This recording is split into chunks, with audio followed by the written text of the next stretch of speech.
Hello bachcho, let's see this question. The question says what is the common among amylase, renin and trypsin? Now let's try to find out the correct answer of this question, and the options are all proteins, proteolytic enzymes produced in the stomach and act as pH lower than 7. Now the key concept of the question is कि जो तीन जो enzymes के बारे में बात कर रहे हैं कि अमाइलेज जो एंजाइम है और जो रेनिन जो एंजाइम है और जो ट्रिप्सिन जो एंजाइम है, इससे रिलेटेड बात हो रही है।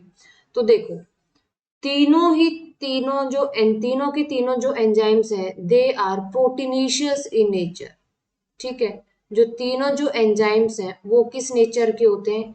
ये तीनों एंजाइम प्रोटीन इन नेचर हैं। ठीक है, और जो अमाइलेज है ये जो काम करेगा वो 6.8 पीएच पे काम करेगा, रेनिन काम करेगा 3.4 पीएच के ऊपर। ठीक है, और जो ट्रिप्सिन है ये काम करेगा अराउंड 9, इसकी जो पीएच होती है उसके ऊपर ये काम करेगा। ठीक है, जो अमाइलेज है ये प्रेजेंट होता है बक्कल कैविटी के अंदर, जो रेनिन होता है ये प्रेजेंट होगा स्टमक के अंदर, और जो ट्रिप्सिन जो एंजाइम है ये प्रेजेंट होगा पेनक्रियाटिक जूस के अंदर। ठीक है, और जो अमाइलेज होगा ये कार्बोहाइड्रेट को डाइजेस्ट करेगा, ये कार्बोहाइड्रेट डाइजेस्टिंग एंजाइम है। और जो रेनिन है ये जो इन्फेंट जो मिल्क प्रोटीन है, इन्फेंट मिल्क प्रोटीन, उसको डाइजेस्ट करने में हेल्प करेगा।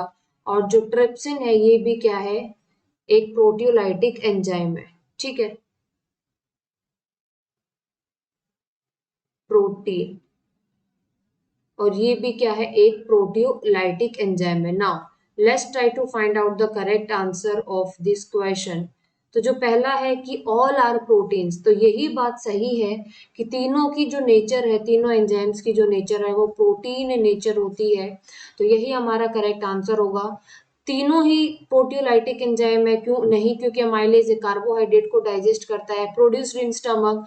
अमाइलेज बक्कल कैविटी के अंदर प्रेजेंट होगा। स्लेवरी अमाइलेज की बात करूँ तो रेनिन स्टमक के अंदर प्रेजेंट होगा, ट्रिप्सिन पेनक्रियाटिक जूस के अंदर प्रेजेंट होगा। Act as pH lower than 7। Amylase 6.8 pH पे काम करेगा, रेनिन 3.4 पे, लेकिन ट्रिप्सिन 9 पीएच पे काम करेगा। So the correct answer of this question is option number first is the correct answer. I hope you understood this question very well. Best of luck.